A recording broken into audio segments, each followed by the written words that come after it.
Hello, good morning po sa inyo lahat mga idol. Have a nice Sunday po. Ngayon po ay Sunday, pork po ang aking lulutuin. Yan na nga po, mainit na po ang aking kawali. Ilalagay ko na po ang aking mantika.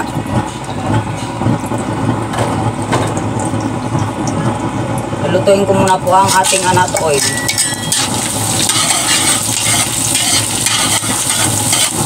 Ay, anato seeds po pala, sorry. Welcome po muli sa inyo sa aking munting channel mga idol. Luto muna po ako bago simba. Nakaraan po kasi una ang simba bago luto. Ayan po, natanggal na po natin ang mga buto ng anato. Gisa na po tayo ng bawang.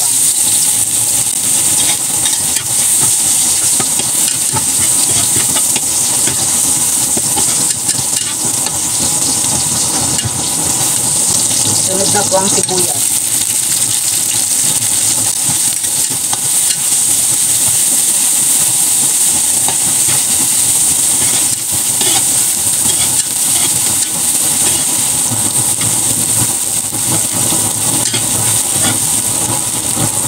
At ganyan okay na po ang ating mga ricado na ginisa. Ilalagay ko na po ang aking napakuluan ng pata. Gigisa ko lang rin muna po dyan. Pero hindi pa po ito ganun kalambot mga idol. Ay palambutin ko pa po ulit yan. Pero napakuloan ko na po yan.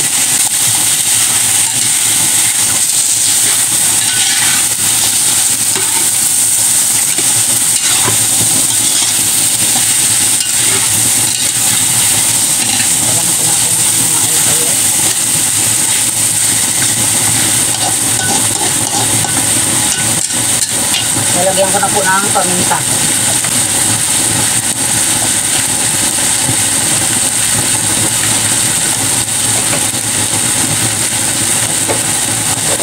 At lalagyan ko rin po ng konting patis habang aking ginigisa.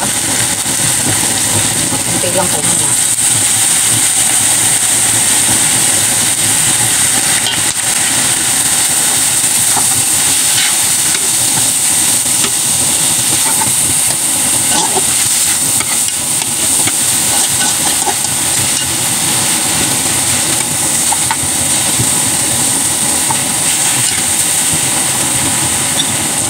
Ilalagay ko nga po mga idol ang pinagpakuluan niya na tabaw.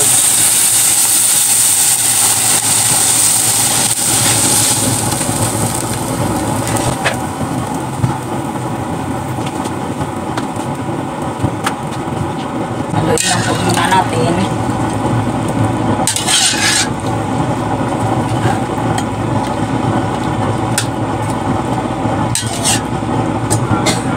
Tatakpan ko muna po yung mga loads kasi papalambutin ko po uli yan ng maayos.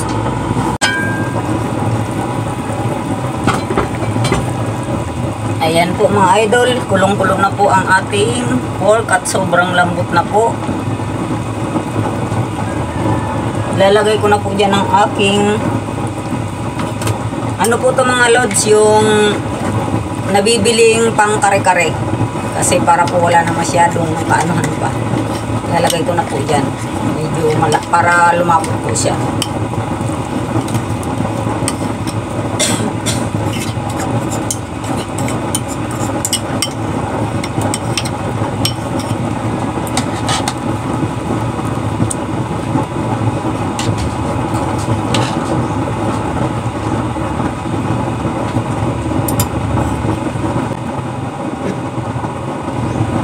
Ilalagay ko na nga rin po dyan ang ating peanut butter. Maliit lang po itong nabili kong peanut butter na hindi po siya matamis na peanut butter mga idol. Kaya ubusin ko na siya kasi maliit lang ang talaga to.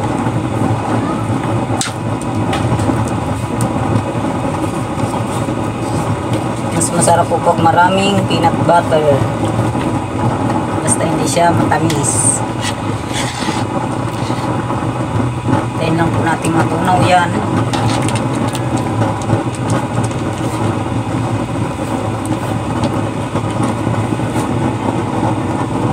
At At ilalagay ko na po rin dyan mga idol ang aking puso ng saging para lumambot na po. Yan lang po natin. Binabad ko na po itong mga idol sa tubig para hindi sana umitim, kaso hindi po maiwasan. Natin ganyan po yung pag-slice ng iba.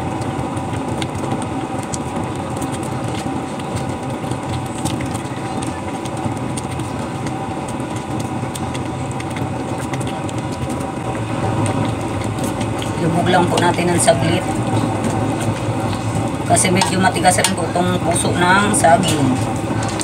Tikman ko lang po muna kasi yung panglagay pong mamasitas na medyo maalat-alat na po yun. Hindi naman po pwedeng maalat to kasi magluluto pa ako mga lods ng alamang para po dito sa kare-kare na to. Basta ang mahalaga po yung tama lang ang lasa niya. Lalagyan ko na rin nga po pala yan ng bechin, konti lang.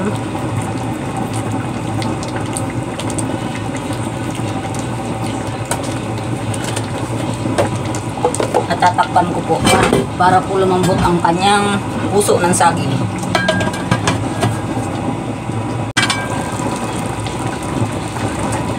Ayan po mga lods, malambot na ang ating puso. Lalagay ko na po dyan ang naani kong talong. Kaya po rin ako nakaisip niyan mga idol kasi ang dami ko po na namang talong na inani. Sakto-sakto yun mga lods.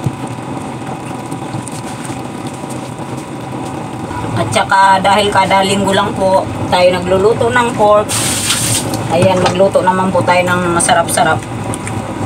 Kasi yung mga anak ko rin po ay namimiss na rin mag-kare-kare.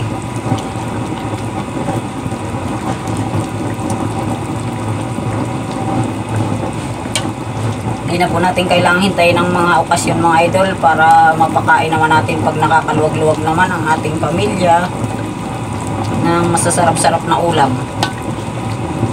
Ilalagay ko na nga rin po dyan ang aking sitaw. Ganito po talaga ako magluto mga idol. Ayaw ko po nang masyadong matipid sa gulay. Mas mahilig po ako sa gulay. Ayan, shoutout po sa inyong lahat mga idol. Kumusta po kayong lahat? Linggo po ngayon. Lalong-lalo na po sa mga kababayan nating OFW. Thank you po palagi. Wala po akong sawang nagpapasalamat ako sa inyo, sa inyong suporta sa aking munting channel. Salamat po sa inyong lahat mga idol. Ayan, tatakpan ko po ulit kasi para lumambot naman po yung iba niyang gulay. Mga ilang minuto lang po mga lods.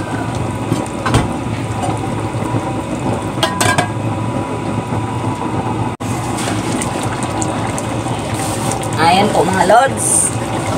Luto na nga po ang ating talong. Hindi naman po masyado. At malapot na rin po ang sabaw. Ganyan po ang gusto ng aking mga anak. Yung medyo may sabaw po kasi gusto po nilang sabaw niyan. Ilalagay ko na nga rin po ang aking naaning pechay, ang aking huling gulay. Naani ko na po mga lods ang pechay kasi isang buwan na. Okay na po ang mga dahon. Ayan po, libre na naman po sa gulay. Ang talong at pechay, hindi na po yan binili. Ilulubog ko nga lang po yan ng konti para naman maluto rin siya. Hindi ko na po yung pinagputol-putol pa kasi hindi naman ganun kahahaba yung dahon ng pechay.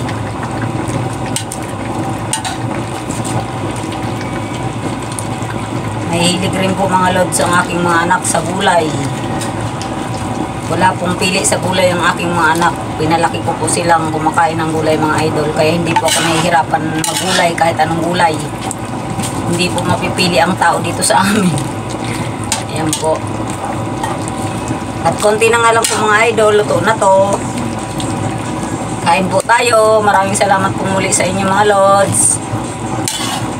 Have a nice Sunday po sa inyong lahat.